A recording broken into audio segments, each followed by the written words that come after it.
స్తోత్రం. హల్లెలూయా. స్తోత్రం.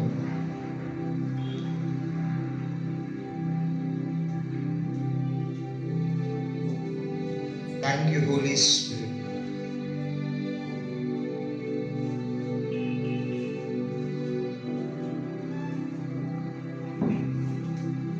Thank you Jesus.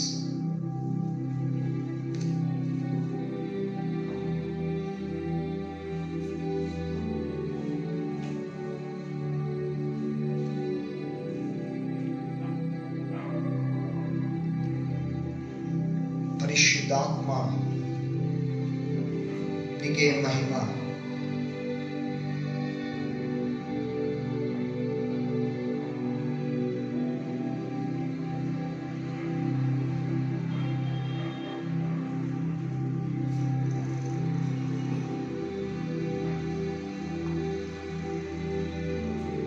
Thank you Holy Spirit. పరిశుద్ధాత్మ తండ్రి నీకే మహిమ కలుగును గాక. Thank you Holy Spirit. తండ్రి మిమ్మల్ని ఆహ్వానిస్తున్నాము నాయన. ప్రియ పరిశుద్ధాత్మ తండ్రి, సత్యస్వరూపియగు ఆత్మ, మిమ్మల్ని ఆహ్వానిస్తున్నాము.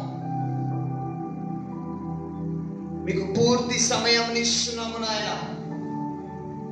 మా శక్తి చేతనైనను, మా బలము చేతనైనను, మా జ్ఞానము చేతనైనను కాదు గాని మీ ఆత్మ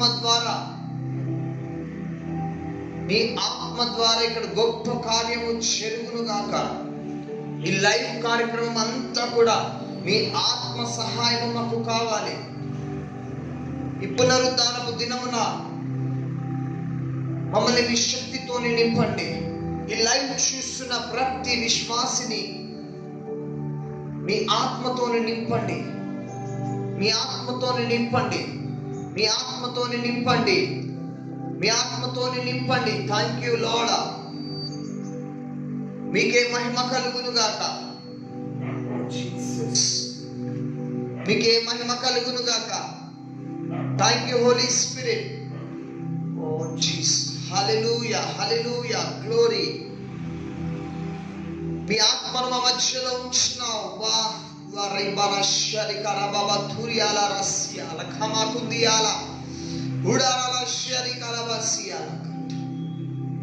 thank you Holy Spirit. Thank you Lord. Thank you Jesus. Thank you Lord. మీకే మహిమ.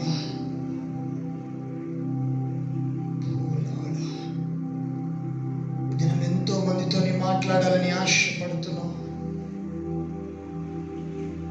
వినగలిగే చెవులను, గ్రహించే మనస్సులను బిడ్డలకు మీరు అనుగ్రహించు ప్రభు. Thank you lord. వాక్యంలో ఉన్న మర్మమును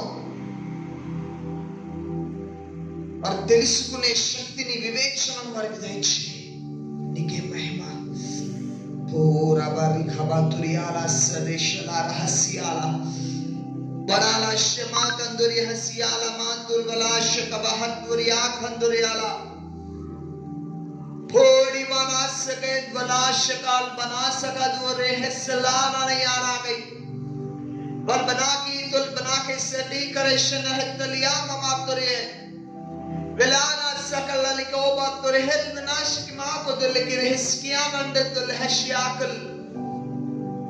మహిమ. నీకే మహిమ.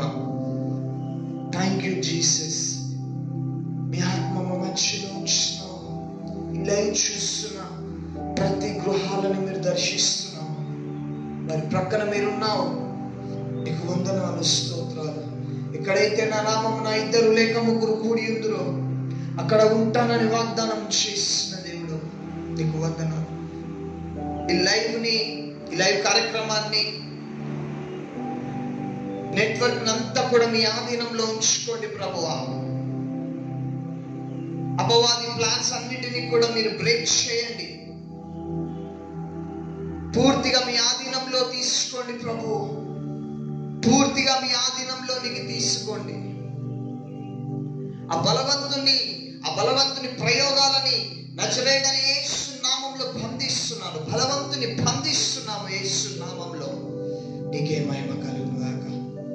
ఈ లైవ్ కార్యక్రమం అంతా కూడా మీకు మహిమకరంగా చూపించు యేసు నామములో వచ్చున్నాము తండ్రి. ఆమేన్. హల్లెలూయా, హల్లెలూయా. దేవుడు మిమ్మల్ని గడిచిన వారు అంతా కూడా ఆయన కృపారెక్కల చాటున భద్రపరిచి, ఆయన మిమ్మల్ని ఎంతగానో బలపరిచి, వాక్యం ద్వారా ఎంతో మంది దైవజనుల ద్వారా మిమ్మల్ని దర్శిస్తూ, నేను ఆశీర్వదిస్తూ, దినదినము నిన్ను అభివృద్ధి పరుస్తున్న దేవాది దేవునికి మహిమ కలుగును గాక. హల్లెలూయా.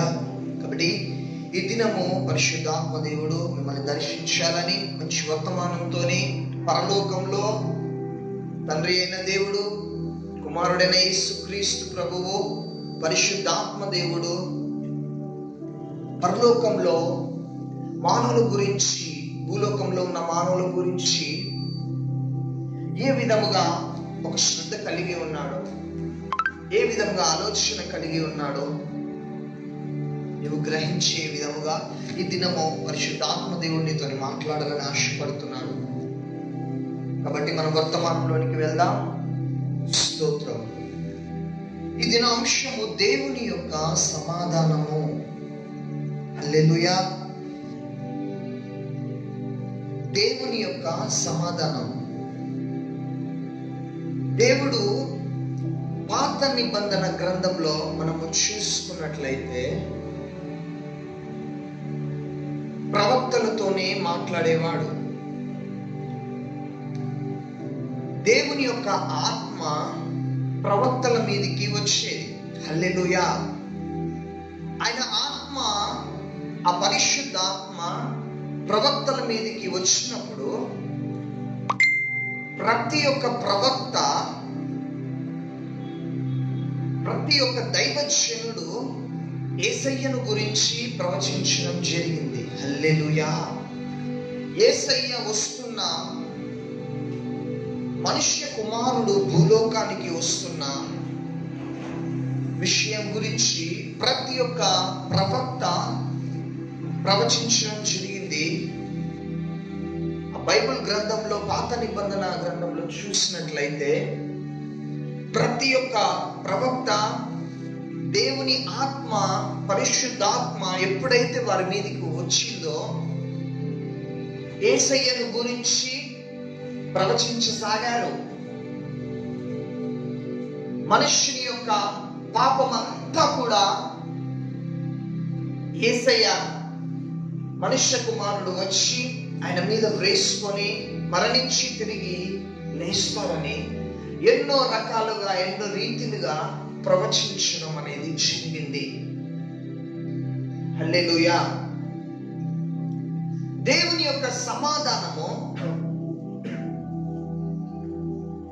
ఆ దినాలలో జనములకి చాలా అరుదుగా దొరికేది.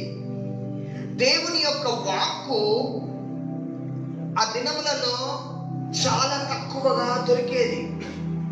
దేవుని యొక్క ఆత్మ ప్రవక్తల మీదకి వచ్చినప్పుడు వారు ప్రవచించేవారు. కానీ ఈ దినాలలో దేవుని యొక్క ఆత్మ అనేది మనకి తోడుగా ఉన్నది. హల్లెలూయా, హల్లెలూయా. పాత నిబంధన కాలంలో దేవుని యొక్క ఆత్మ ప్రవక్తల మీదకి వచ్చేది, వెళ్ళిపోయేది. ఈ ప్రస్తుత దినాలలో దేవుని యొక్క ఆత్మ ఎల్లప్పుడూ మనతో ఉన్నది అన్న విషయాన్ని గమనించు. పాత నిబంధన గ్రంథంలో ప్రవక్తల గురించి, ప్రవక్తలతోని దేవుడు ప్రజల గురించి మాట్లాడేవాడు. ఈ దినాలలో ప్రియ పరిశుద్ధాత్మ దేవుడు నీ కుటుంబం గురించి ఎవ్రీథింగ్ నీతో మాట్లాడుతున్నాడు. ఆ ధన్యత దేవుడు మనకిచ్చినాడు. దేవుని సమాధానము మనకు లభిస్తున్నది. మనము ఒక విషయాన్ని జ్ఞాపకం చేసుకోవాలి బిడ్డ. ఏమిటంటే పాత నిబంధన గ్రంథంలో ప్రవక్తలతో దేవుడు మాట్లాడేవాడు. ఈ దినాలలో మనతోని మాట్లాడుతున్న ఆ విధానాన్ని కంపారిజన్ చేసుకోవాలి. ఎందుకంటే ఆ దేవాది దేవుడు నీ మీద ఎంత కృప చూపుతున్నాడో నువ్వు తెలుసుకోవాలి. అయితే ఆది కాండము నుంచి మలాకి గ్రంథం వరకు పరిశుద్ధాత్మ నడిపింపు ప్రవక్తల మీదకి వచ్చేది, వారు ప్రవచించేవారు. ఈ మాలాకి గ్రంథము ఎప్పుడైతే ఎండ్ అయిపోయిందో, ఈ మాలాకి గ్రంథము నుంచి లూకా సువార్త, మత్తయి సువార్త, ఈ గ్యాప్ లో ఒక సంఘటన జరిగింది. జాగ్రత్తగా వినాలి. దేవుడు 400 సంవత్సరాలు ఎవ్వరితోని మాట్లాడలేదట. హల్లెలూయా. దేవుడు 400 సంవత్సరాలు ఏ ప్రవక్తతోని మాట్లాడలేదు, ఏ యాజకుడితోని మాట్లాడలేదు, ఏ ఒక్క మనుష్యునితోని మాట్లాడలేదు. 400 సంవత్సరాలు దేవుడు మాట్లాడలేదు అని చరిత్రలు చెబుతున్నాయి. ఆ కాలాన్ని చీకటి యుగం లేదా నిశ్శబ్ద కాలం, ఆ కాలాన్ని చీకటి యుగం లేదా నిశ్శబ్ద కాలం అని అంటారట. హల్లెలూయా. అయితే దేవుడు ఎందుకు మాట్లాడలేదు? హల్లెలూయా. దేవుడు ప్రవక్తలతోని, మానవులతోని ఎందుకు మాట్లాడలేదు? పరలోకంలో ఒక సంఘటన జరిగింది. తండ్రి అయిన దేవుడు, కుమారుడైన యేసుక్రీస్తు ప్రభువు, పరిశుద్ధాత్మ దేవుడు ఒక విషయాన్ని గురించి మాట్లాడుకుంటూ ఉంటున్నారు. తండ్రి అయిన దేవుడు కుమారుడైన యేసుక్రీస్తుతోని, పరిశుద్ధాత్మతోని ఒక విషయాన్ని గురించి చెప్తున్నాడు. నేను భూమిని సృష్టించిన, ఆకాశాన్ని సృష్టించిన, నా స్వరూపము ధరించిన మానవులను సృష్టించిన,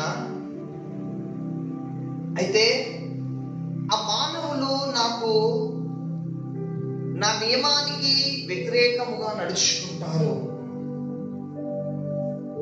నాపై ఆ మానవులు తిరుగుబాటు చేస్తారు అని తండ్రి అయిన దేవుడు యేసుక్రీస్తు, కుమారుడైన యేసుక్రీస్తు ప్రభువుకి, పరిశుద్ధాత్మకి ఈ విషయాన్ని గురించి మాట్లాడుతూ ఉన్నాడట. అయితే యేసుక్రీస్తు ప్రభువు, కుమారుడైన యేసుక్రీస్తు ప్రభువు అన్న విషయము, తండ్రి నీవు, పరిశుద్ధాత్మ దేవుడు, నేను, మన ముగ్గురము ఎంతో సంతోషంగా ఉన్నాం. అయితే మీరు మానవాళిని సృష్టించారు, మానవాళికి మనకు వ్యతిరేకంగా పాపము చేస్తున్నారు, వారు బాధలో ఉన్నారు, వారు వేదనలో ఉన్నారు. దాందేముంది తండ్రి, మరలా మనము తిరిగి తెచ్చుకుందాం, మానవాళిని అంతా కూడా మరలా మనం తిరిగి తెచ్చుకుందాం అని కుమారుడైన యేసుక్రీస్తు ప్రభువు తండ్రి అయిన దేవుడితోని సెలవిస్తాడు. అయితే తండ్రి అయిన దేవుడు దిగాలుగా బాధపడుతూ యేసుక్రీస్తు ప్రభుతోని అన్న విషయం ఏమిటంటే,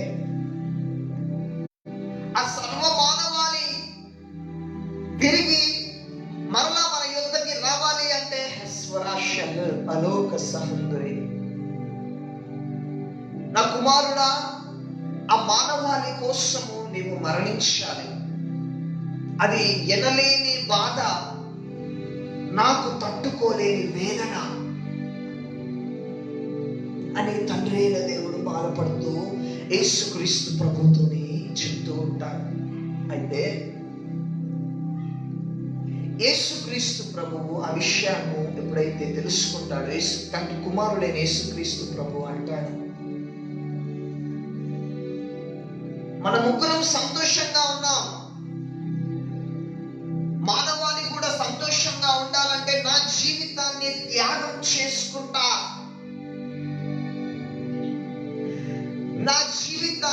సర్వ మానవాళి కోసము త్యాగం చేసుకుంటా, సమర్పించుకుంటా,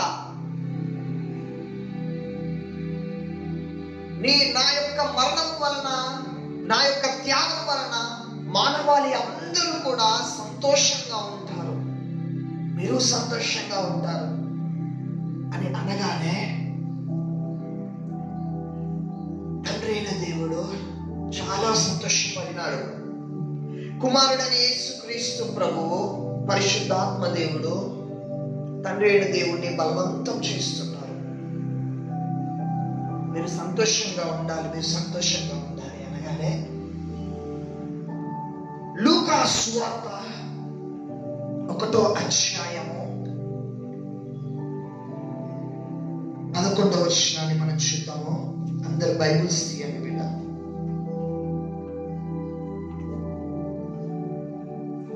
లూకా సువార్త 1వ అధ్యాయము 11వ వచనం. ఎప్పుడైతే తండ్రి అయిన దేవుడు, కుమారుడైన యేసుక్రీస్తు ప్రభు, పరిశుద్ధాత్మ దేవుడు మధ్య, వీరి ముగ్గురు మధ్య ఈ సంఘటన జరిగిన తర్వాత, ఒక నిర్ణయానికి వచ్చిన తర్వాత, తండ్రి అయిన దేవుడు ఒక దూతను ఆజ్ఞాపిస్తాడు. అప్పటి వరకు దేవుని యొక్క సమాధానము, దేవుని యొక్క ప్రత్యక్షత ఆ 400 సంవత్సరాలు మానవులకి దొరకలే. నీతిగా జీవించే వాళ్ళు జీవిస్తున్నారు, పాపంలో మునిగిపోయేవారు మునిగిపోతున్నారు, శాపంలో కూడిపోతున్నారు, నష్టపోతున్నారు, దుఃఖపరుస్తున్నారు, రోగాలతోని వ్యాధులతోని నరక యాతన అనుభవిస్తున్నారు.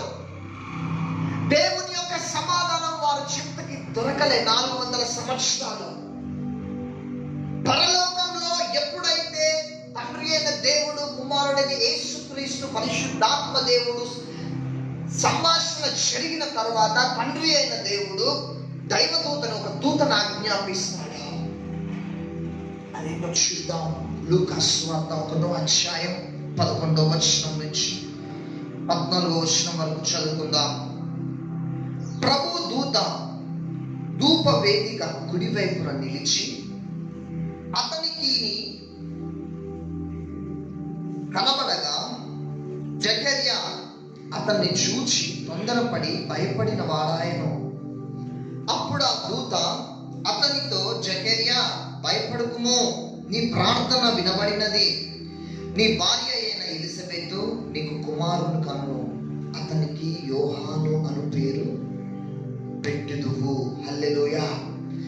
దేవుని యొక్క ప్రత్యక్షత జకర్యాకు దైవదూత ద్వారా బయలుపరచడం జరిగింది.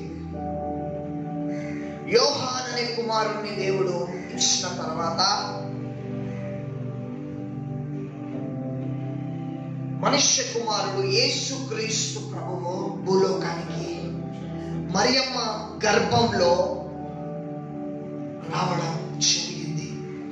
ఈ విషయాలన్నీ కూడా పరిశుద్ధాత్మ దేవుడు నీతో మాట్లాడడానికి గల కారణం ఏమిటి అంటే,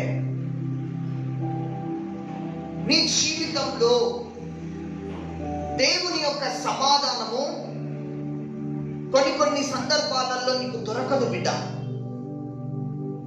నువ్వు ఒక అంశం గురించి ఎంతో ప్రార్థన చేస్తావు, నీ పిలుపును బట్టి ఎంతగానో ప్రాకులాడతావు, ముందుకు వెళ్తావు. ఎంత ప్రార్థన చేసినా కొన్ని సందర్భాలలో దేవుని సమాధానం నీకు దొరకదు. కలత చెందుతావు, దేవుని యొక్క ప్రత్యక్షత నీకు రాదు, దేవుని దర్శనం నీకు రాదు. నెలలు గడిచిపోతున్నాయి, సంవత్సరాలు గడిచిపోతున్నాయి, నా స్థితి ఇంతే, దేవుడు నన్ను ఇంకా వాడుకోవట్లే, ఆయన సేవకి రావాలా, శాఖాందోరి అంతలకు మాత్రపరి అని నువ్వు ఎంతగానో సందేహిస్తున్నావు. దేవుడు నీ విషయంలో ఎందుకు మౌనముగా ఉన్నాడు అంటే, ఒకటే ఒక విషయాన్ని బయలుపరుస్తున్నాడు. మోషే జీవితాన్ని జ్ఞాపకం చేసుకో అంటున్నాడు దేవుడు. మోషేతోని దేవుడు ప్రార్థన చేస్తున్నాడు. వయసు అయిపోతుంది, 40 సంవత్సరాలు గడిచిపోయాయి. ఇంకా దేవుడు నన్ను పిలుచుకోవట్లే, ఇంకా దేవుడు వాడుకోవట్లే.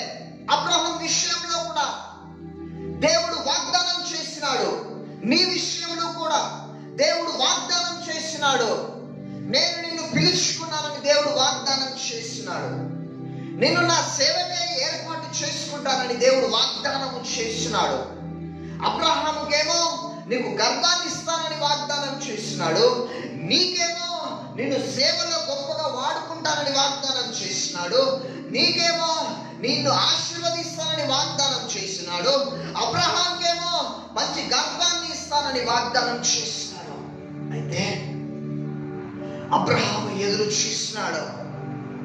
అబ్రహాము ఎదురు చూస్తూ ఉన్నాడు. హెబ్రీయులకు రాసిన పత్రిక, అందరూ బైబిల్స్ ఓపెన్ చేసినట్లయితే హెబ్రీయులకు రాసిన పత్రిక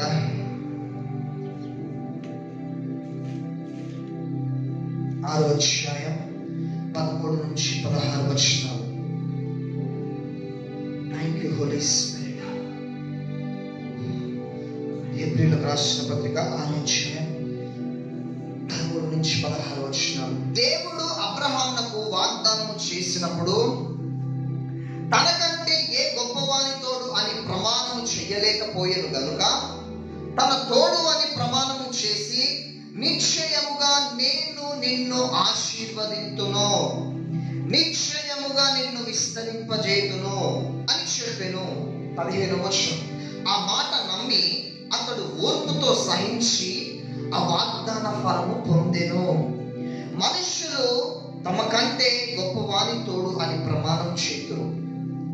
వారు ప్రతి వివాదాంశము పరిష్కారము చేయనది ప్రమాణమే. హల్లెలూయా. ఈ విధముగా దేవుడు తన సంకల్పం నిశ్చలమైనదని ఆ వాగ్దానములకు వారసులైన వారికి మరి నిశ్చయముగా కనపరచవాలని ఉద్దేశించిన వాడై తాను అబద్ధమాడ జారి నిశ్చలమైన 2 సంగతులను బట్టి మన ఎదుట ఉంచబడిన నిరీక్షణను చేపట్టుటకు శరీరాగతులమైన మనకు బలమైన ధైర్యం కలుగునట్లు ప్రమాణం చేసి వాగ్దానమును దృఢపరిచెను. హల్లెలూయా. దేవుడు అబ్రహాము కాలంలో వాగ్దానం చేసినాడు. ఈ ప్రస్తుత కాలంలో దేవుడు నీకు వాగ్దానం చేస్తున్నాడు. నిశ్చయముగా నిన్ను ఆశీర్వదిస్తాను, నిశ్చయముగా నిన్ను విస్తరింపజేస్తాను అని దేవుడు వాగ్దానం చేస్తున్నాడు బిడ్డ నీకు. ఎందుకంటే అబ్రహాము వాగ్దానాన్ని, దేవుడు ఇచ్చిన వాగ్దానాన్ని నమ్మినాడు. అబ్రహాముకి దేవుడు ఇచ్చిన వాగ్దానాన్ని ఓర్పుతో సహించినాడు. అది నీ జీవితంలో జరుగుతుందా?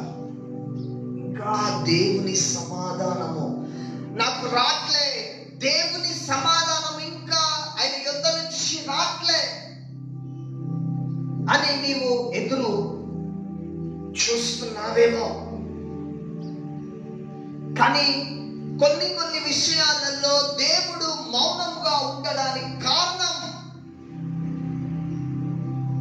నిన్ను గొప్పగా వాడుకోవడానికే. నీ మీద గొప్ప ప్రణాళిక ఉన్నది, నీ మీద గొప్ప ప్రణాళిక ఉన్నది బిడ్డ. ఇది ప్రవచనము. నీ మీద గొప్ప ప్రణాళిక ఉన్నది. నిన్ను గొప్పగా వాడుకోవడానికి దేవుడు బైబిల్ గ్రంథంలో అబ్రహాముని చూసుకున్నా, మోషేని చూసుకున్నా, ఏలియాని చూసుకున్నా, ఎలీషాని చూసుకున్నా, వారిలో దేవుని యొక్క సమాధానము త్వరగా రాలే. ఎదురు చూసినారు. సంవత్సరాలు ఎదురు చూసినారు. అబ్రహామేమో గర్భఫలం కోసం ఎదురు చూసినాడు. మోషేనేమో ఆయన పిలుపు గురించి ఎదురు చూస్తూ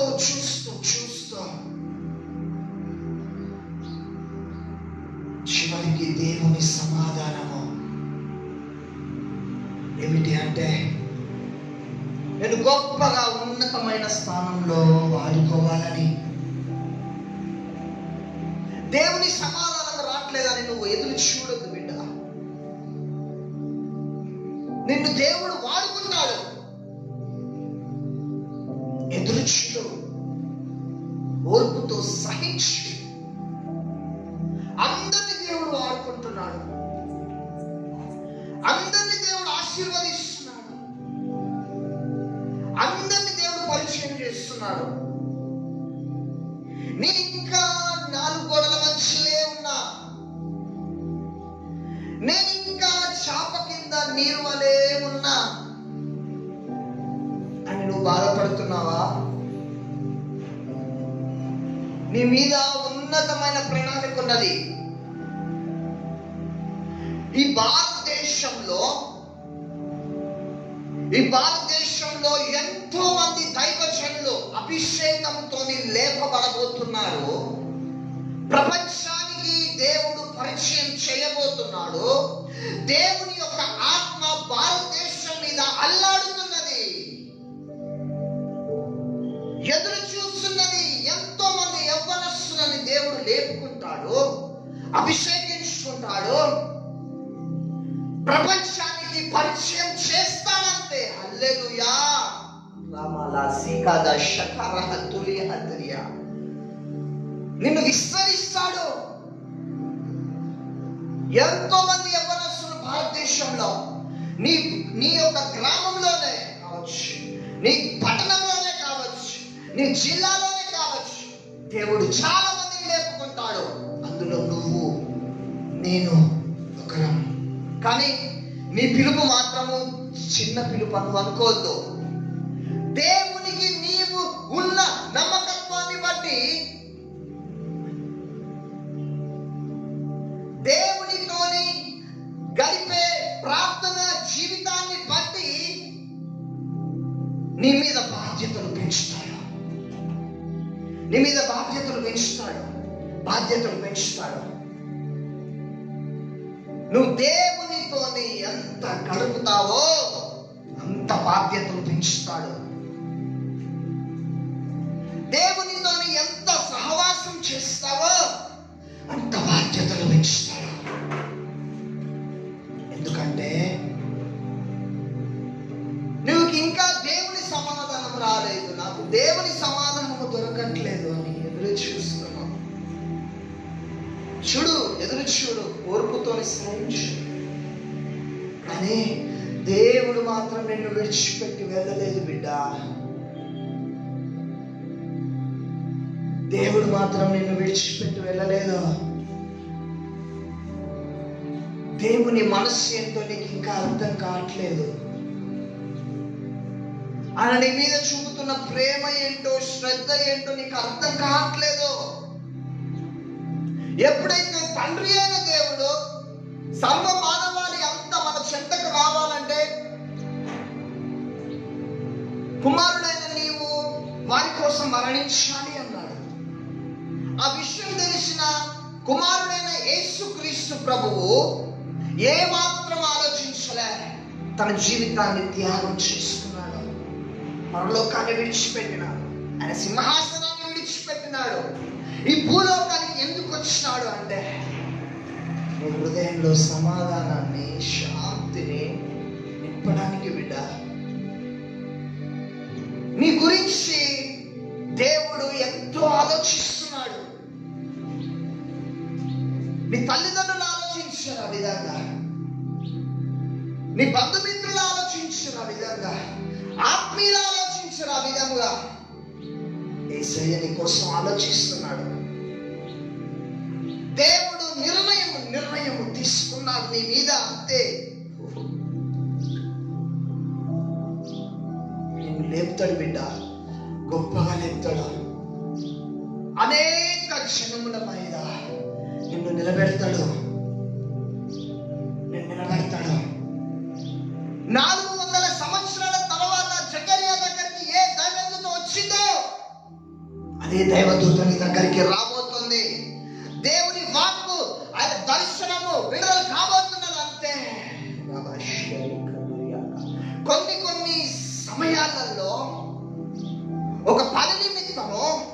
నువ్వు వెళ్తున్నావా? ఆ పని నిమిత్తము వెళ్ళినప్పుడు ఆటంకాలు అవుతున్నాయా? దేవునికి ఇష్టం లేదని అర్థం చేసుకో, ఆగిపో, అక్కడనే ఆగిపో, ప్రయాస పడకు. ఎందుకంటే దేవుడు నీకు తోడున్నాడు. ప్రతిదీ నీకు బయలుపరుస్తాడు. ప్రతిదీ నీకు మనుషుల ద్వారా, వాక్యం ద్వారా నీతో మాట్లాడతాడు. అందుకే నువ్వు నిరుత్సాహపడద్దు బిడ్డ,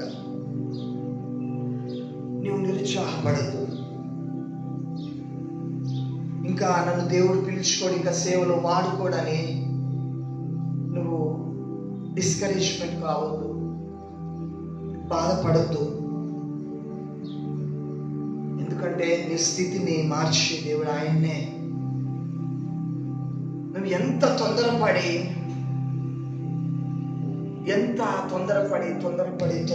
నిర్ణయాలు తీసుకున్నా, దేవుని సమయం వచ్చిన తర్వాత దేవుని లేపుకుంటాడు.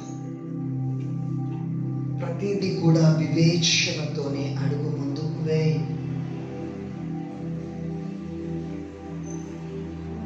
అందుకే అబ్రహాము ఎదురు చూస్తున్నాడు బిడ్డ, ఎంతగానో ఎదురు చూస్తున్నాడు. గర్భఫలం కోసం ఎంతగానో ఎదురు చూస్తున్నాడు. చివరికి దేవుడిచ్చిన వాగ్దానాన్ని పొందుకున్నాడు. నువ్వు డిసెంబర్ రాగానే, న్యూ ఇయర్ రాగానే వాగ్దానం పొందుకుంటావు, బైబిల్లో పెట్టుకుంటావు, సంతోషిస్తావు. కానీ ఆ వాగ్దానం ఏదో ఇప్పుడు నీకు గుర్తు కూడా ఉండదు.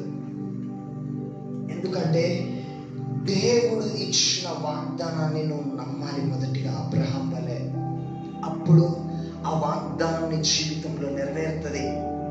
కానీ ఆ వాగ్దానాన్ని నువ్వు పక్కకు పడేస్తున్నావు, దాన్ని చూడట్లే, నీ వ్యక్తిగత ప్రార్థనలో దానిని జ్ఞాపకం చేసుకోవట్లే, ఆ వాగ్దానాన్ని ఎత్తిపెట్టి ప్రార్థన చేయట్లే, దేవుణ్ణే తిరిగి క్వశ్చనిస్తున్నావు. దేవుడు నీకు వాగ్దానం ఎందుకు ఇస్తున్నాడు అంటే, ఆ వాగ్దానాన్ని ఎత్తిపెట్టి చేసే ప్రార్థన అది నీ బాధ్యత. ఆ వాగ్దానాన్ని ఎత్తిపెట్టి ప్రార్థన చేసే అనుభవము నీకుండాలి. దేవుడు నీతో ఎన్నో మాటలు మాట్లాడతాడు. ఆ వాగ్దానాన్ని ఎప్పుడు కూడా ప్రభుకి జ్ఞాపకం చేస్తూ ఉండాలా. అది నీ బాధ్యత. నాకు వాగ్దానం ఇచ్చినావు కదా ప్రభువా, మొరపెట్టాలా, ఎదురు చూడాలా, ఓర్పుతో ఉండాలా, సహించాలా. ఎందుకంటే దేవుడు నీ దగ్గర నుంచి ఒకటే కోరుకుంటున్నాడు, నీ మీద గొప్ప ఉన్నతమైన పిలుపు ఉన్నదట బిడ్డ. నీ స్థితి ఎంత పేద స్థితి అయినా కావచ్చు, నీ తల్లిదండ్రులు నీ సేవ విషయంలో నీకు సహకరించకపోవచ్చు, నీకు సేవ చేయడానికి సరైన ప్రదేశం లేకపోవచ్చు, నీకు సేవ చేయడానికి ఆత్మలు లేకపోవచ్చు, వాక్యం ప్రకటించడానికి ఆత్మలు వినకపోవచ్చు, నీ సంఘము, నీ విశ్వాసులు అందరూ కూడా నిన్ను బాధ పెట్టి ఉండొచ్చు. కానీ దేవుడు అవన్నీ, నీ సేవ ఇంకా ప్రారంభం కాలే, అవన్నీ నీకు నేర్పిస్తున్నాడు. మనుషుల మనస్తత్వాలు నేర్పిస్తున్నాడు, మనుషుల స్వభావాలు తెలియచేస్తున్నాడు, మనుషుల యొక్క విధానము, నడుచుకునే విధానము నీకు తెలియజేస్తున్నాడు. నువ్వు దైవజనునిగా ఉండి, సంఘ పెద్దగా ఉండి విశ్వాసులను అధికంగా ప్రేమించవచ్చు. టైం రాగానే వాళ్ళే నిన్ను మోసం చేస్తారు, నీ గురించి చెడ్డ మాటలు అంటుంటారు, నీ గురించి వ్యతిరేకంగా తిరగబడతారు. కానీ దేవుడు మాత్రం నీకు తోడున్నాడు బిడ్డ. అది గుర్తుపెట్టుకో. దేవుడు మాత్రం నీకు తోడున్నాడు. నేను ఎంతమంది నిందించినా, ఎంతమంది హీనంగా మాట్లాడినా, ఎంతమంది నీ గురించి నీ గుర్తింపుని చెడగొట్టినా, దేవుడు మాత్రం నీకు తోడున్నాడు బిడ్డ. ఆ విషయాన్ని జ్ఞాపకం చేసుకో. అయినా నిన్ను విడిచిపెట్టలే. మంచి భవిష్యత్తు కలిగి ఉన్నావు బిడ్డ. అనేకమైన ఆలోచనలు నీ హృదయంలోనికి తెచ్చుకొని నీ భవిష్యత్తుని నాశనం చేసుకోకు. దేవుడు నిన్ను ఈ భూలోకానికి తెప్పించింది నిన్ను గొప్పగా చూడడానికి, సంతోషంగా చూడడానికి. బాధ ఉంటుంది, ఈరోజు ఉంటుంది, రేపు ఉంటుంది. ఆ తర్వాత దేవునికి నువ్వు నమ్మకంగా ఉంటే దేవుడు నిన్ను లేవనెత్తుతాడు. నీ పరిస్థితులను బట్టి కుమిలిపోకు. ఆర్థిక పరిస్థితిని బట్టి కుమిలిపోకు. చర్చి లేదని బాధపడకు. ఆత్మలు లేవని బాధపడకు. వాక్యం ఎవరు వింటలేరని బాధపడకు. నీ ప్రయత్నము మాత్రం ఏది కూడా వృధా కాదు. నీ ప్రార్థన ఏది కూడా వృధా కాదు. ఓర్పుతో సహించు బిడ్డ. దేవుడు నేను గొప్పగా ఉన్నతమైన స్థానంలో నిలబెడతాడు. నీ ప్రార్థన చాలా గొప్పది. నీ ప్రార్థన కుటుంబాలను కట్టిస్తుంది. మంచి గొప్ప ప్రార్థనాత్మ ఉన్నది. దేవుడు నిన్ను బలముగా అభిషేకించినాడు. అయినా కూడా ఆ మాటలను బట్టి నువ్వు నీరసపడిపోవద్దు. మనుషుల మాటలను బట్టి నీరసపడిపోవద్దు బిడ్డ. ఎందుకంటే మనుషులు స్వార్థ ప్రియులు, బింకములాడువాడు, ధనాపేక్షలు, ఎల్లప్పుడూ సుఖానుభవమును అనుభవించే వాళ్ళే ఎక్కువ ఉన్నారు అంత్య దినాలలో. కానీ నీ కోసము ఆలోచించేది ప్రేమగల యేసుక్రీస్తు ప్రభు. నీ కోసము ప్రాణం పెట్టింది యేసయ్య. నిన్ను ఆశీర్వదించేది ఆ యేసయ్యనే. ఆ విషయాన్ని జ్ఞాపకం చేసుకో. దేవుని వైపు చూడము నువ్వు ఎల్లప్పుడూ కూడా ఇష్టపడు. ఎందుకంటే నువ్వు ఏది చేసినా దేవుని విషయంలో హృదయపూర్వకంగా చేయి, మనపూర్వకంగా చేయి, ఇష్టపడి చేయి, యేసయ్యను ప్రేమించి చేయి. మందిరానికి నీవు ఇచ్చే కానుకలు కావచ్చు, ఏదైనా సరే దేవుణ్ణి ప్రేమించి చేయి. దేవుడు నాకు ఏదో ఇస్తాడని నువ్వు చేయొద్దు, ఏదో ప్రతిఫలం వస్తుందని నువ్వు చేయొద్దు. దేవుణ్ణి ప్రేమించి నువ్వు చేయి. దేవుణ్ణి ప్రేమించి మాత్రమే చేయి. గొప్ప ఆశీర్వాదం నీ కుటుంబంలో నువ్వు చూస్తావు. ఎందుకు? పరిశుద్ధాత్మ దేవుడు ఈ దినం నీతో మాట్లాడుతున్నాడంటే మనుషులు వదిలిపోవచ్చు, ఆత్మీయులు వదిలిపోవచ్చు, నీ స్నేహితులు నిన్ను విడిచిపెట్టి వెళ్ళిపోవచ్చు. కానీ యేసయ్య నిన్ను వదిలి వెళ్ళలేదు. ఆ విషయాన్ని గమనించుకోలేదా? హల్లెలూయా, దేవునికి మహిమ కలుగును గాక. అందుకే పరిశుద్ధాత్మ దేవుడు నీకోని ఎన్నో విషయాలు నీ గురించి ఆలోచించి ఒక ప్రణాళిక కలిగి ఉన్నాడు. కాబట్టి నువ్వు ఆయనకి నమ్మకముగా ఉంటే ఆయన నిన్ను గొప్ప ఉన్నతమైన స్థానంలో నిలబెడతాడు. అందరు తలలు వంచి ఒక ప్రార్థన చేసుకుందాం. అందరూ తలలు వంచి. Thank you Holy Spirit. ప్రభు, ఆ సర్వ మానవాళి మీద నువ్వు ఎంతో శ్రద్ధ కలిగి ఉన్నావు. ఆశపడ్డ ప్రాణాన్ని మీరు తృప్తిపరచడానికి సిద్ధంగా ఉన్నాము. ఇదిగో ప్రభువా, వారి జీవితంలో ఒంటరితనము, వారు ఎటు వెళ్ళాలో అర్థం కాలేని ఆ పరిస్థితి వారికి ఎదురవుతున్నది. నాయన, ఆ బిడ్డల్ని మీరు జ్ఞాపకం చేసుకో, వారిని మీరు జ్ఞాపకం చేసుకో. వారికి ఒక నమ్మకాన్ని దయచేయండి. మీ మీద ఆనుకొని మిమ్మల్ని గొప్ప స్థితిలో మహిమపరిచే విధముగా వారిని లేవనెత్తండి. వారి జీవితంలో ఎదుర్కొన్న కష్టాలు, వేదనలు మీరు చూస్తున్నాం ప్రభువా. వారిని బలపరచండి.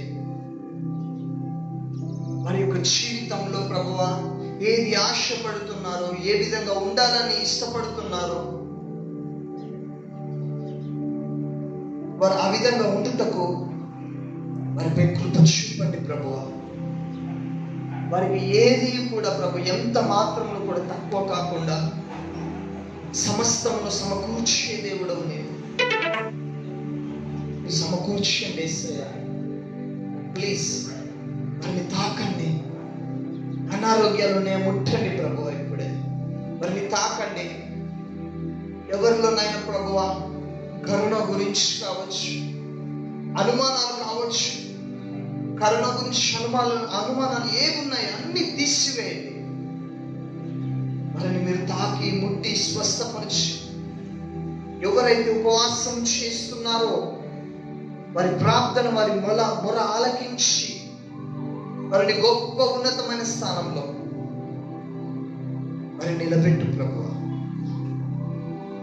నిలబెట్టు. వారు ఏది పొందుకోవాలని ఆశపడుతున్నారో ఈ ఉపవాస ప్రార్థనలో వారు నజరేయుడైన యేసు నామములో పొందుకొందురు గాక. దేని గురించి అయితే మొరపెడుతున్నారో అది వారు పొందుకొందురు గాక. ఇదిగో జకర్యా దగ్గరికి దైవదూత ఏ విధంగా వచ్చిందో, ఈ దినమే, ఈ క్షణమే వారి గృహాలలోకి ఆ దైవదూత వెళ్ళను గాక. దేవుని యొక్క వాక్కు వారి జీవితాలలో విడుదలవును కాక. అట్టి విధమైన కృపను చూపించి ఆశీర్వదించి దీవించి నజరేయుడైన యేసుక్రీస్తు అతి శ్రేష్టమైన నామంలో అడిగి వేడుకొంచున్నాం తండ్రి. మన తండ్రి అయిన దేవుని ప్రేమ, కుమారుడైన యేసుక్రీస్తు కృప, పరిశుద్ధాత్మ సన్నిధి, సమాధానము మీకు, మీ కుటుంబాలకి, మీ సంఘాలకి రాకడ పర్యంతరం వరకు తోడై ఉండి నడిపించును గాక. ఆమేన్, ఆమేన్, ఆమేన్. Praise the Lord. ఈ యొక్క వాక్యం విన్న వాళ్ళంతా కామెంట్ చేసి అనేకులకు షేర్ చేయండి, లైక్ చేయండి. దేవుడు మీతోని మాట్లాడిన విధానాన్ని బట్టి సాక్ష్యాన్ని ఇవ్వండి. అనేకులను షేర్ చేయడం ద్వారా మీరు కూడా ఇతరులకు వాక్యము చెప్పే అంత వారుగా దేవుడు మిమ్మల్ని చూస్తారు. దేవునికే మహిమ కలుగును గాక. ఆమేన్, ఆమేన్, ఆమేన్.